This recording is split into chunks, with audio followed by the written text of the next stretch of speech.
This is Ros Jones, your business coach with my weekly podcast show, Bold Business Bits, coming to you from Yorkshire. This is where I have a great conversation with a phenomenal female business boss. We share some of the bold stuff they do, lessons they've learnt, adversities they've overcome, and the fun they have. And then I'll be dipping into my toolkit and sharing a top tip. Business can be lonely, so make sure you join us each week and be part of our show.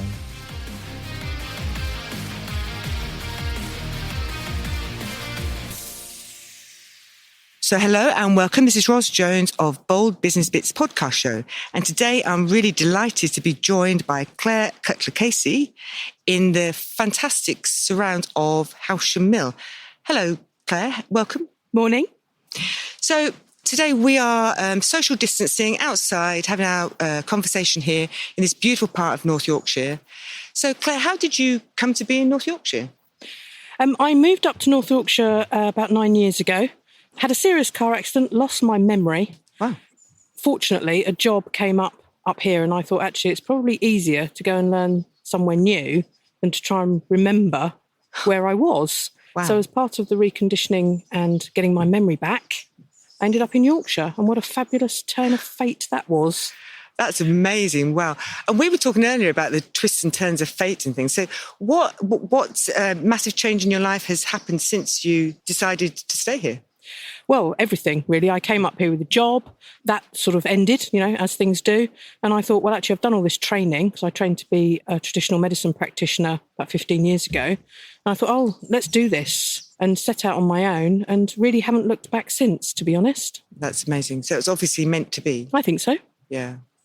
What was the healing that you did, the healing work you did? So I learned to be a kinesiologist. I got into that, about 15 years ago. When I was 21, I had major organ failure from salmonella.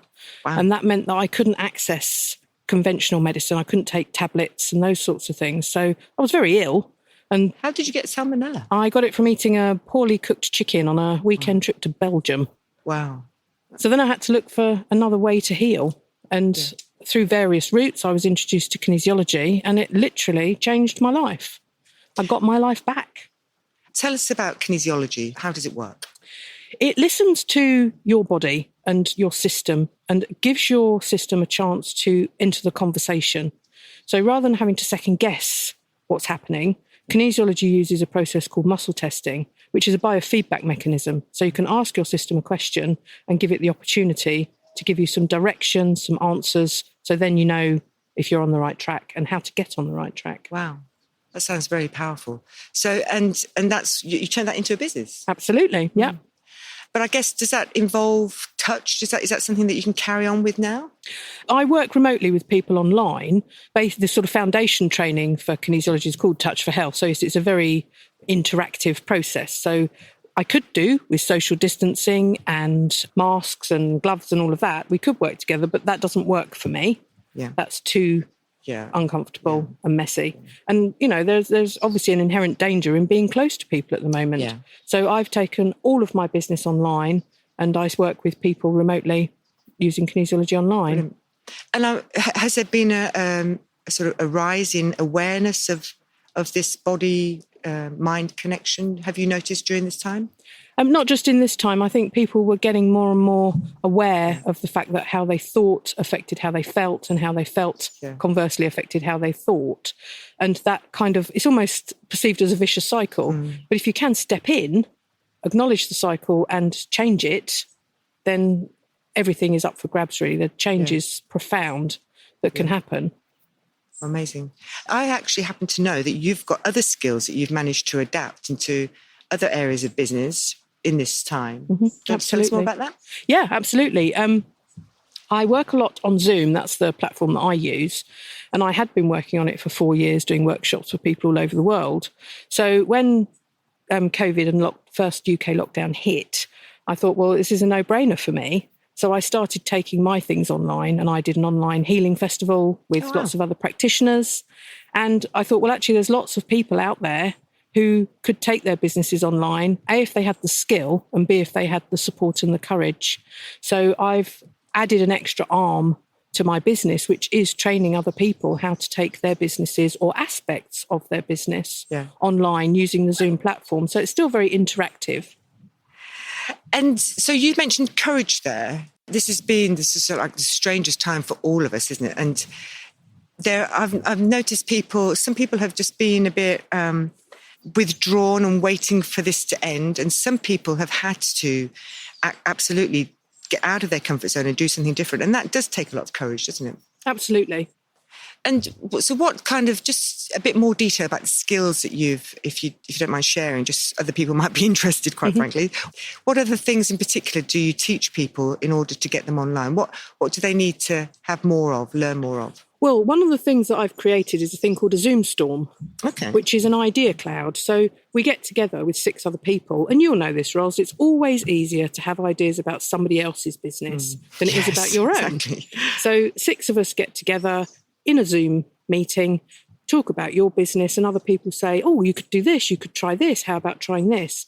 And of course, then you go away enthused not only with ideas, but full of the fact that other people are interested in your business. It feels much less isolating. Yeah. And obviously, you know how powerful it is to network and just connect with other people and have that opportunity to say, this isn't working for me right now. Yeah. I need some ideas, I need some insights.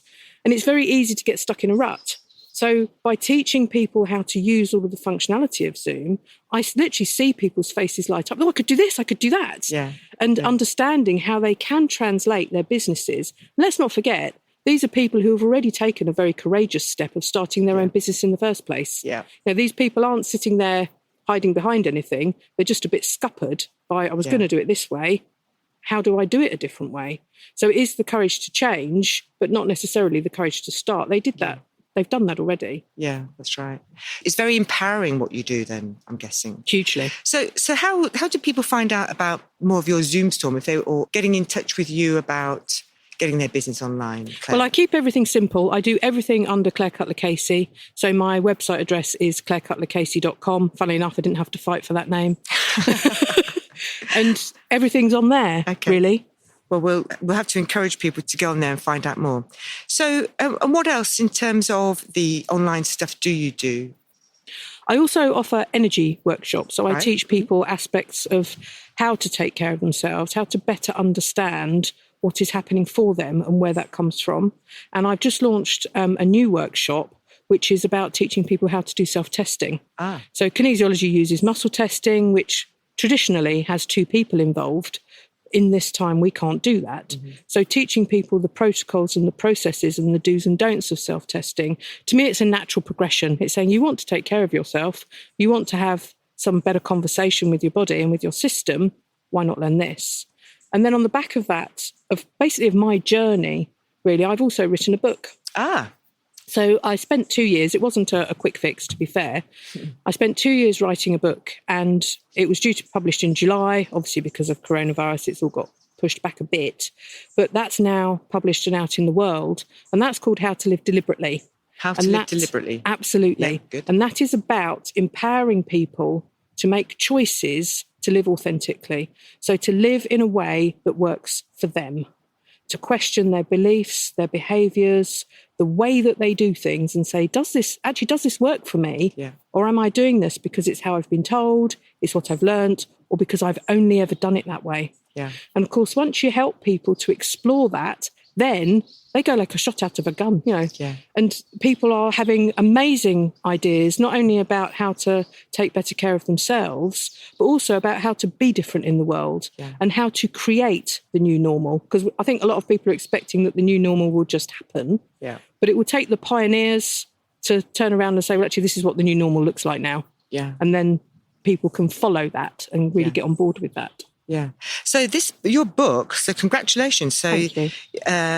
A kinesiologist, a Zoom expert, and an author. Yes. So where do we find your book? Is it just in all bookshops? Is it online? How do we get that? At the moment, the best way to get hold of it is through the website. Yeah. It's just to get in touch with me. I've got somebody working in the background. That's the bit I'm not too keen on, is the whole website thing. I'm sure there are quite a few people on that one. There are experts to do that kind of stuff. Absolutely, absolutely. So I'm very fortunate to have a lady who's helping me with that. And at the moment, I'm literally selling it to people one by one. Fantastic. I'd love to go around bookshops and say, here's a book I've got to sell. But at the moment, that just can't happen. Yeah.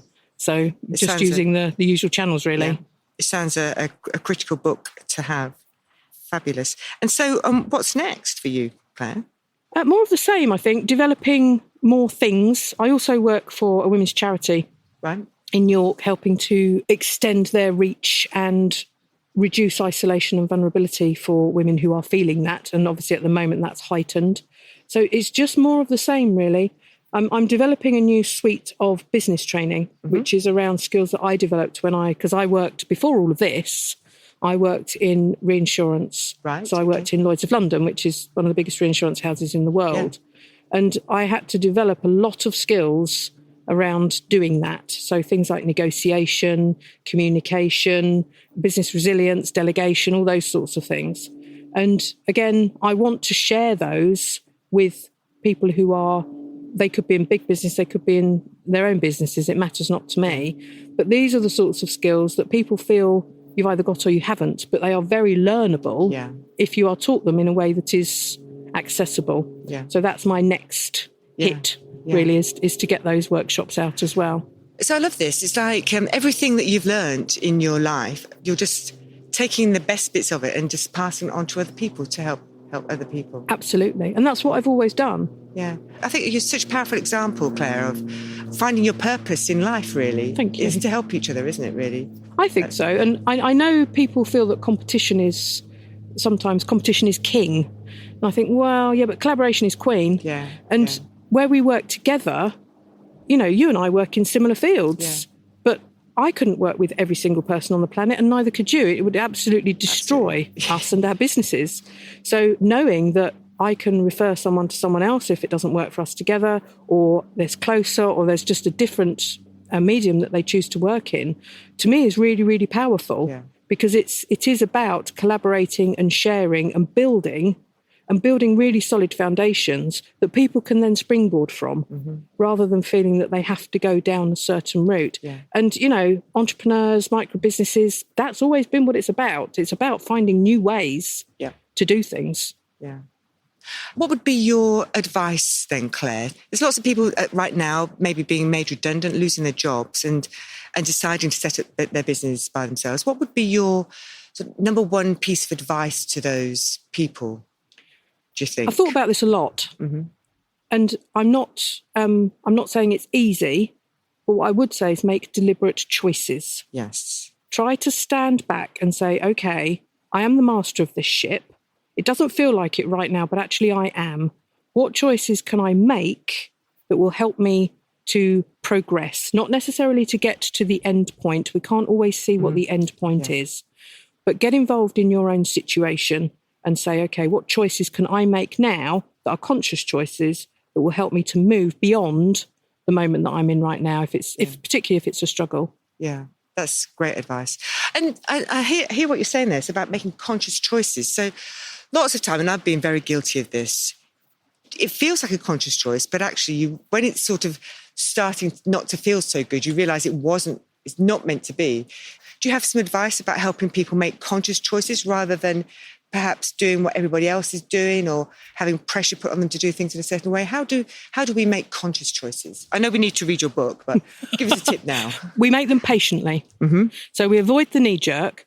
It's always useful to listen to the knee-jerk choice and to put that in the options and write that down and say, I could do that.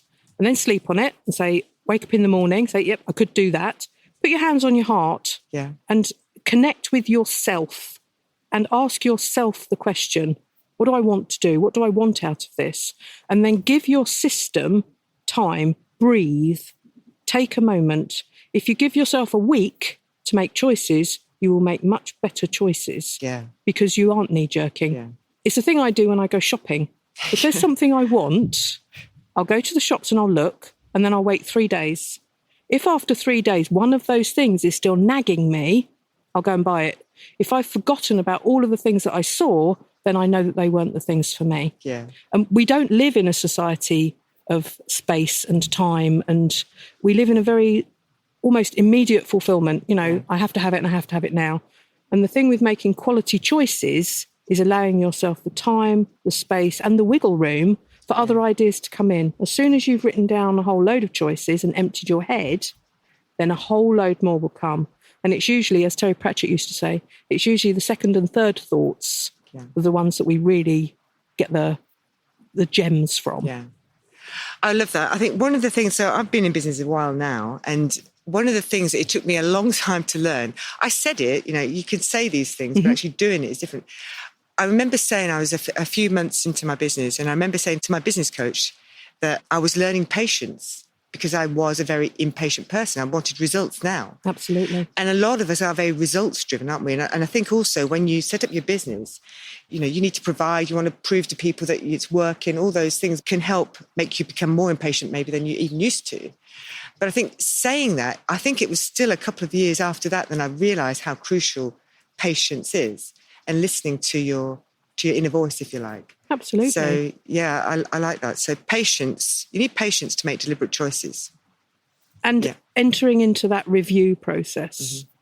And one of the things that I did years ago, we used to have these SMART goals, and I made them smarter, quite literally. And I added evaluate on the end of it and reflect and review. Because if you are making decisions, and at the end of the day, if you're running your own business, you're making all the decisions. Yeah. If you're an entrepreneur, micro-business, self-employed, it's just you. And to be all of those people is really hard work. Yeah. So to gather information from people who've done it before, people are always happy to share their journey and what they've learned and, what they wouldn't do again. Yes, definitely. And always ask someone, so, if you could change your journey, what one decision would you have made differently? People will always have, I wouldn't have done this, I wouldn't have bought this at that time, or, I wouldn't have bought stocks or shares in that, I would have bought a different printer, all different sorts of things. Give yourself the space to learn from other people's mistakes so that you can make very different choices with as much information as it's possible to get hold of at the time. Yeah, that's so true, isn't it? So we say that we learn by making mistakes, but actually you can learn from other people's mistakes rather than going through that pain yourself. Absolutely. History is a great teacher, but it's not if you don't open the book. Yeah, exactly. So I'm going to forge on and do this my own way. We'll all be in Sinclair C5s with Betamax videos, won't we? So, Claire, my question then, based on what you've just been saying, is what one thing would you have done differently if you think back now on your journey? I'd have moved to Yorkshire 20 years ago. Okay, yeah. I can remember when I first moved here, I was angry. Not angry that I'd moved here, but angry that I'd never been here before. Yeah. I literally hadn't set foot in Yorkshire before I moved here. And when I got here, it's such a beautiful place. And the people are, I've always lived in the southeast. I've got nothing against people in the southeast, but people in Yorkshire are something else. Yeah. They're so welcoming, they're so kind, they're so helpful and so supportive. Like me, they're plain speakers, but that works for me. Yeah. And I would have upped sticks and literally come up here 20 years ago and had just so much more time here, really. So that accident was definitely meant, it was the bang that you needed, really, the big bang that you needed. Definitely. Yeah. There is something about Yorkshire. I lived in the southeast like you, and we used to go on holiday to Scotland. So we obviously passed through Yorkshire, but we never stopped. So and it wasn't until my husband brought me here that I realised I had to be here too. So there is something about this amazing place. Claire, so thank you so much for telling us some of your story. There's so much more we could talk about right now, but if we could just say, if we can finish on just one thing, what is the best thing? So apart from Yorkshire, what's the number one thing that maybe you're so grateful for out of your journey? Not that accident, something else. I would say it's my resilience. I don't know where it comes from. I don't believe it's a thing that you're necessarily gifted with or not gifted with, because at times I can be quite obstinate and, a bit stubborn. But the fact is I've always bounced back, and I have been through some difficult things in my life. And so it's not Pollyanna-ish, I don't go through life, everything will be marvellous. Yeah. I do have my difficult days just like everybody else does. And I'm ever grateful for the fact that whatever it is, the support of things bigger than me pulls me up by my bootstraps and says, come on, girl, there's stuff to do. Yeah. And I get up and I get on. And that is obviously it's a part of me. And I'm always grateful for that resilience gene. Fantastic.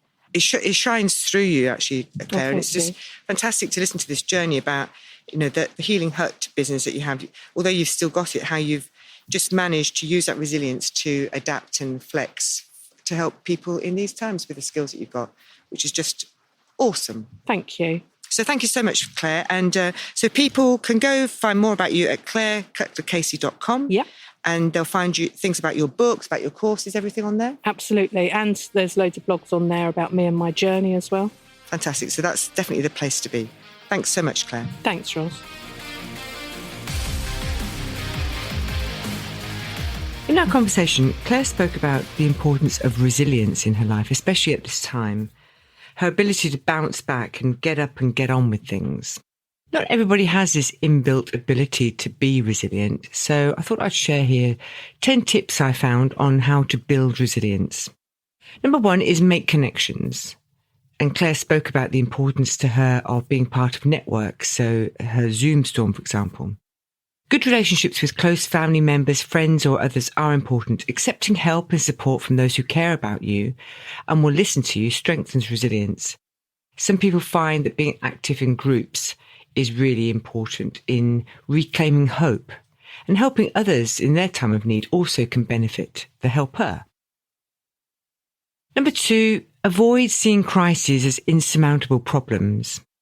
We can't change the fact that highly stressful events happen, and that's really clear from this year, but we can change how we interpret and respond to these events. If we try looking beyond the present to how the future circumstances may be a little better, that can help. And note any subtle ways in which you might already feel somewhat better as you deal with difficult situations.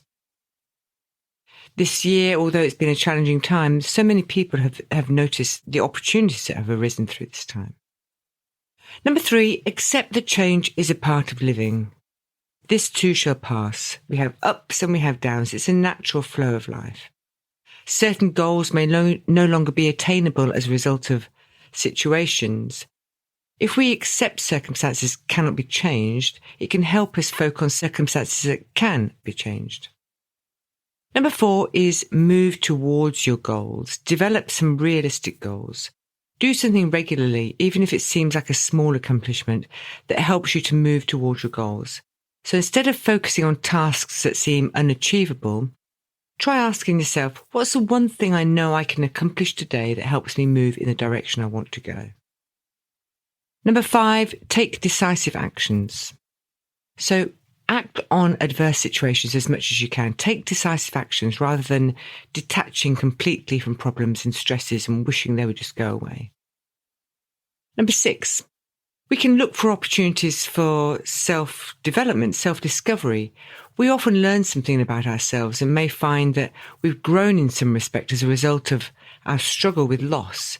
Many people who've experienced tragedies and hardship have reported better relationships, greater sense of strength, even while feeling vulnerable, increased sense of self-worth, a more developed spirituality and heightened appreciation of life. Number 7, nurture a positive view of yourself. When we develop confidence in our ability to solve problems and trust our instinct, it helps build resilience. Number 8, keep things in perspective. Even when we face very painful events, if we try to consider the stressful situation in a broader context and keep a long-term perspective, it can avoid blowing the thing out of proportion in the first place. Number 9, keep a hopeful outlook. When we have an optimistic outlook, it enables us to expect that good things will happen. So try visualizing what you want rather than worrying about what you fear. And number 10, take care of yourself. Look after your own needs and feelings. As Claire said, put your hand on your heart and ask yourself what you really, really want. Take part in activities that you enjoy and find relaxing. Exercise is crucial. Taking care of yourself helps to keep your mind and body primed to deal with situations that need resilience. There's other ideas, of course, so some people meditate and have spiritual practices, but the key is to identify ways that are likely to work well for you as part of your own personal strategy for fostering resilience. So there's my 10 ways to help build resilience. I've loved doing this show today, and it was great speaking to Claire. Hope you go out and buy her book. At least go to her website, clarecutlercasey.com. Thanks for listening to this, and I'll see you on the next one. Bye for now. This has been your Ross Jones Bold Business Bits podcast show. If you'd like any further information about anything we've discussed today, please just get in touch. Go to businesscoachingyorkshire.co.uk.